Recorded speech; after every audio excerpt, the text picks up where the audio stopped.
Coming up on episode 7, we're joined by leading Israeli political commentator, journalist, and author, Barak Ravid. Barak previously worked as a political commentator at Haaretz and for Israel's Channel 13. He is now both the diplomatic correspondent at Walla News and is the Middle East correspondent at American outlet Axios. Welcome to the Lowdown, Barak. It's really great to have you join us today. How are you doing? I'm great. Thank you for having me. It's really nice being here, and I'm glad I have the opportunity to speak to so many Jewish students in Europe. It's really an audience that I really hope to reach, and it's great to be here. Amazing. So let's get right into it. As a leading analyst on US-Israeli relations, I wonder if you could summarize for us the current state of the relationship. Are we at a historical low point in US-Israeli relations, in your view? Well, I think we're in a very challenging point in time. The Biden administration, when it came into office in January 2021, it got a situation in Israel of political instability and ongoing elections. A few months after the Biden administration assumed office, Israel went for another election. And what happened then is that we had here a government that was very much, very diverse, and a government that the Biden administration really appreciated. This government, even though there were also challenges for the relationship during the Bennett-Lapid government, it still was, I think the relations were pretty good. And then when the current government assumed office 6 months ago, I think it was clear to everybody that there will be a big challenge, because a big part of the governing coalition in Israel is people that the Biden administration is boycotting, is not willing to talk to.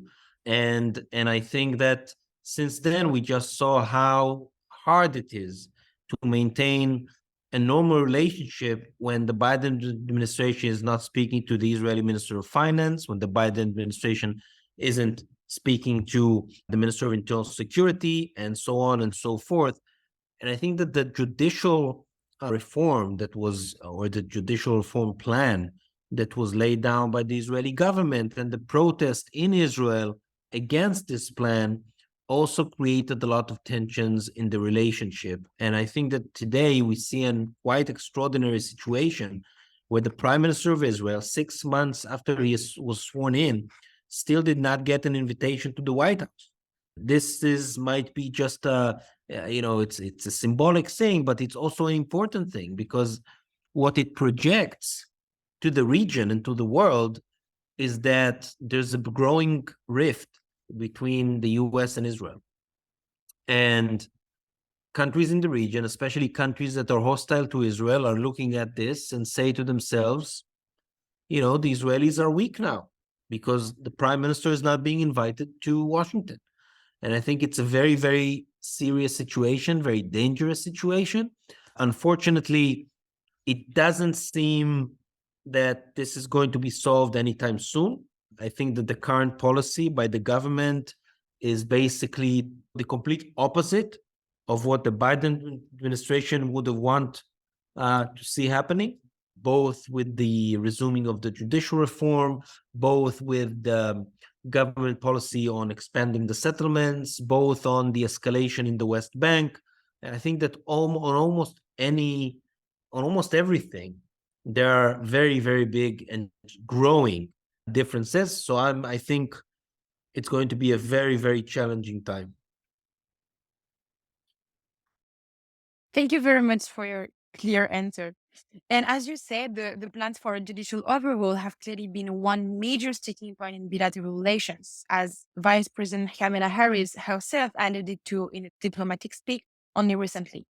How do you envisage the judicial overhaul situation unfolding from where we are now?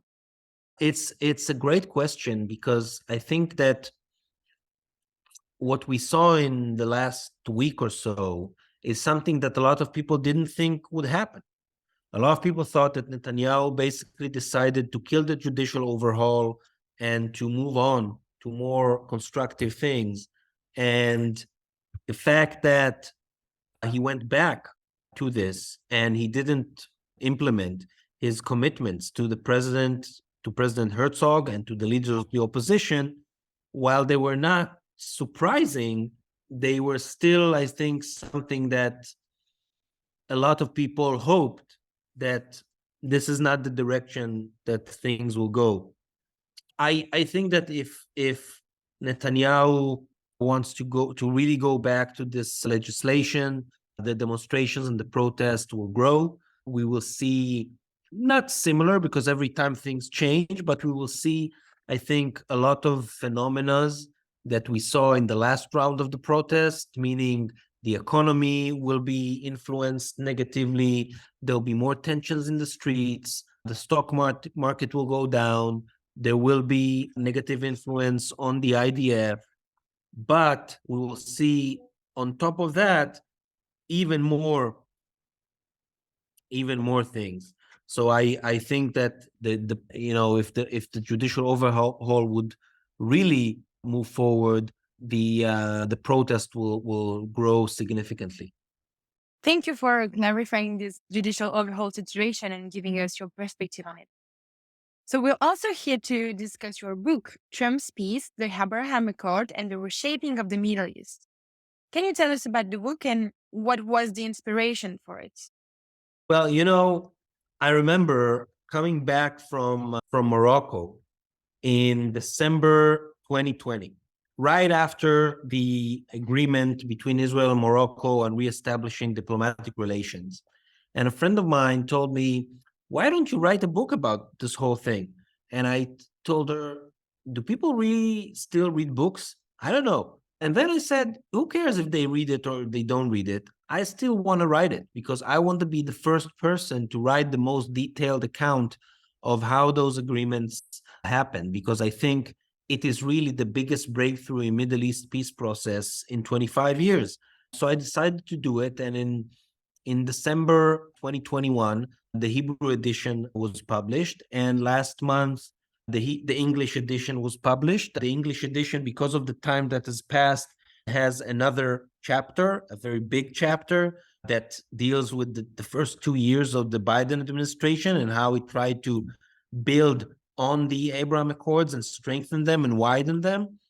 And I really think that it's a story that tells a lot about the past, okay? But it also tells a lot about the present and about the future. And especially people who are now, in their early 20s, they're going to get a totally different region than the one I had 20 years ago when I was, 23. Very different region with many, many, many more opportunities, because I never thought that I would be able to take a plane, go to Bahrain, go to Abu Dhabi, go to Dubai, go to Rabat, go to Casablanca, speak to people, work, study. I never thought that I would see this day. And now, 3 years later, it is the most normal thing. And I think people realize what a huge success it is. And the fact is that we're talking all the time about how we broaden it. And we're talking about Saudi Arabia, and we're talking about other countries. So I think it just shows that while there are difficulties and challenges, no doubt, this thing, I think there is no way to say that it is not a success. And I saw a poll that was done among young Arabs, and that there was a question in the entire region, and there was a question of whether you support normalization with Israel.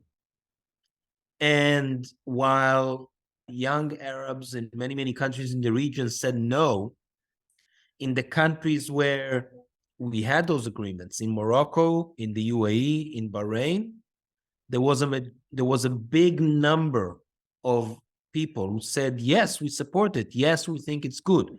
Which shows you that 3 years later, after the accords were signed, it really percolated to public opinion, and especially to young people.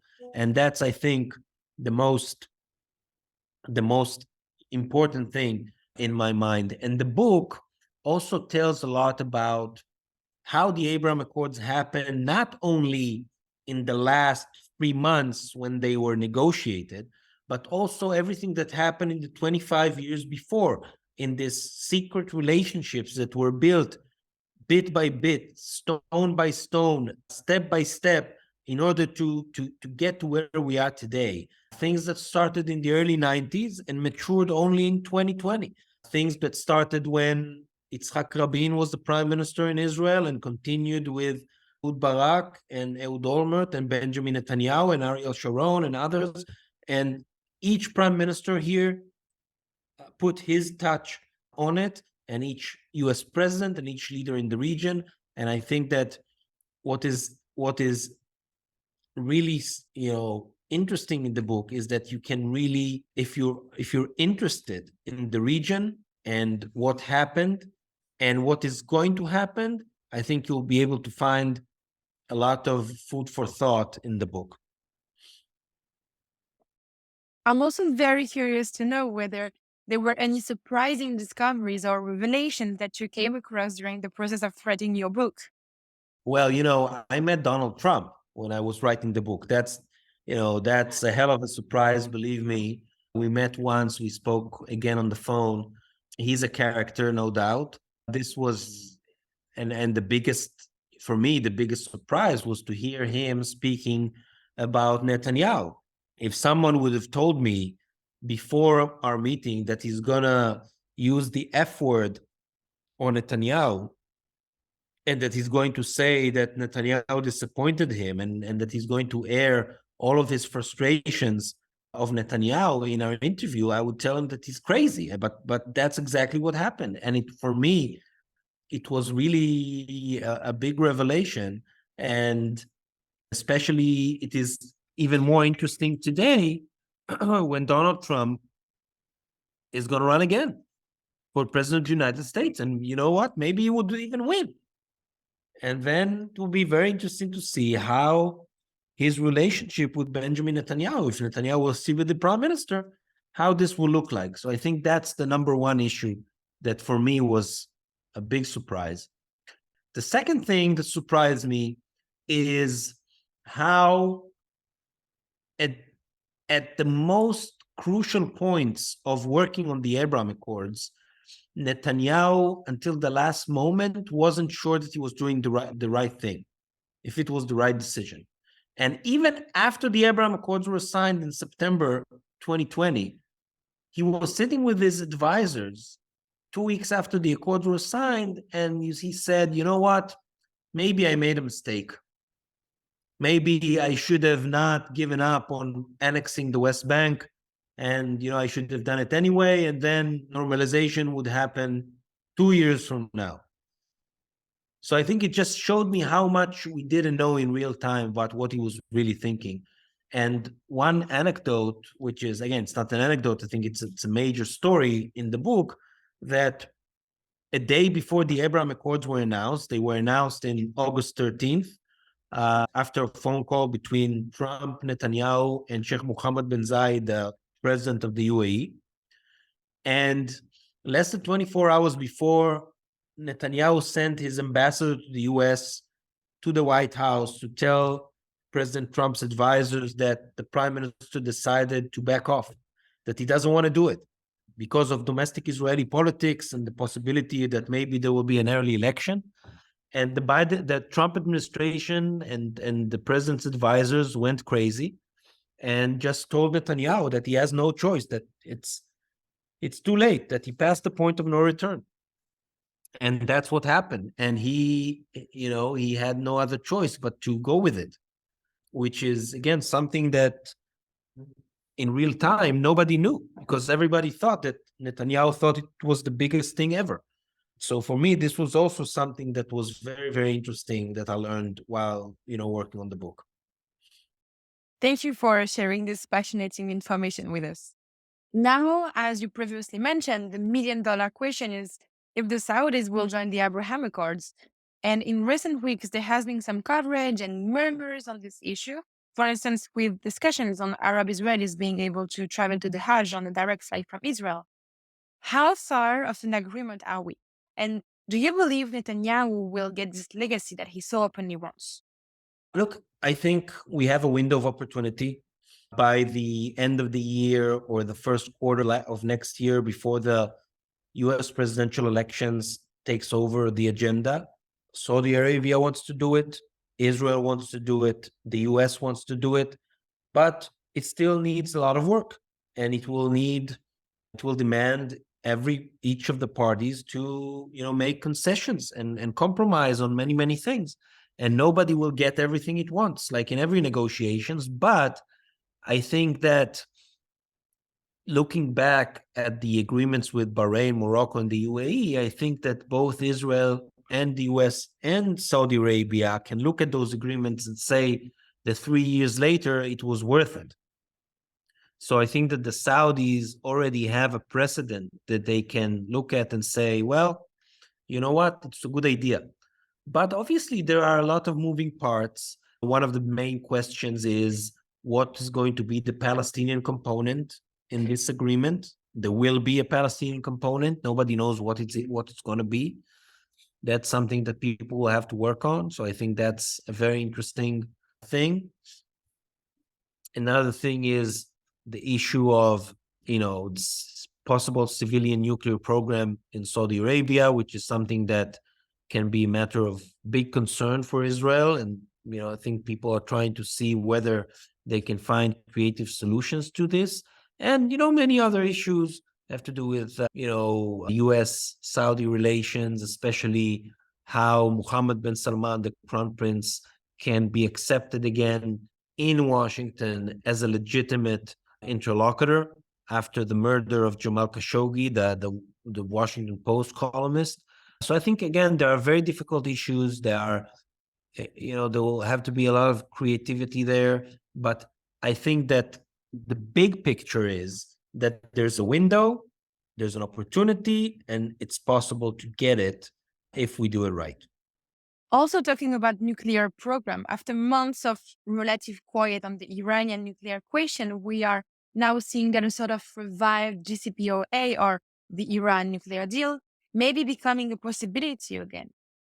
Do you believe that's where we're headed, towards a deal that Israel is firmly against? I don't think that there's going to be a return to the nuclear deal as we know it. Meaning, it's not going to be the JCPOA, the 2015 nuclear deal. It's going to be something very different. And right now, the U.S. is indirectly negotiating with the Iranians is something very, very limited and small that is intended to basically try and de-escalate the situation, both regionally and on the nuclear program, until the US elections.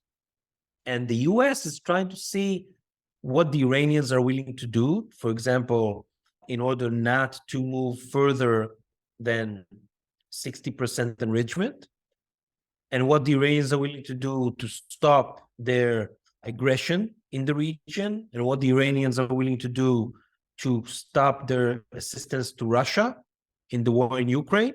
So I think that all of those issues are things that the US wants. The Iranians obviously want to get things in return, mainly a lot of money that's been sitting in frozen bank accounts around the world.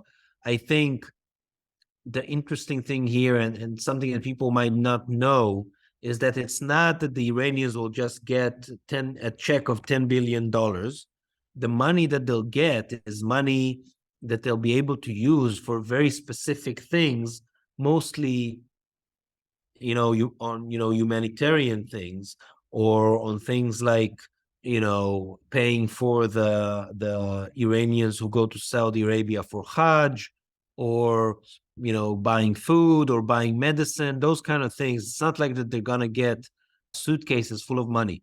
And I think that when you look at how Israel campaigned against the nuclear deal in 2015, and how the Bennett-Lapid government made a lot of efforts to convince the US not to go back to the JCPOA, I think you do not see the same, very rigorous opposition by the current government to this mini agreement. that the Americans are trying to get. So I don't see Netanyahu, he says that he's against it, but there's one thing to say that you're against it. There's another thing to campaign on it, and he's not campaigning on it. So my conclusion is that he thinks that it is not the end of the world, and that he can maybe also gain from a disagreement. Thank you very much, Barak. We really appreciate it that you've come on the show and provided us with your insightful analysis. You've given both me and our listeners many points to reflect and to think about. As we're near the end of the episode, I'd like to finish with a short segment that we call the hot take, which is where our special guest gives us a prediction of an unpopular opinion or even just a controversial statement that you believe in. So, what I'd like to know, Barak Ravid, what is your hot take in the world of politics? Well, I'll tell you something. And a lot of people say that I'm crazy, that I think that such a thing is possible. But I think that the whole issue of a normalization agreement with Saudi Arabia could not only influence foreign policy, it could also influence domestic policy in Israel and domestic politics. Because, as I said, there will be a Palestinian component to this agreement. And I think that also if Netanyahu would really want to work on such an agreement, he will not be able to do it while the streets here are burning with protests against the judicial reform. And he will need another coalition. And in a strange way, this special turn of events could lead us to a new government in Israel with the radical right being pushed to the opposition, and maybe Benny Gantz and Yair Lapid joining the coalition in order to get peace with Saudi Arabia, make progress with the Palestinians, take the judicial reform off the table, and return Israel to some sort of sane government. Obviously, it will mean that they will need to legitimize Netanyahu as prime minister, something that will be very hard for them.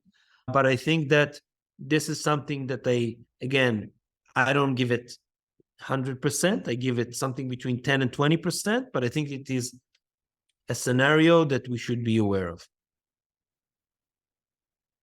Amazing.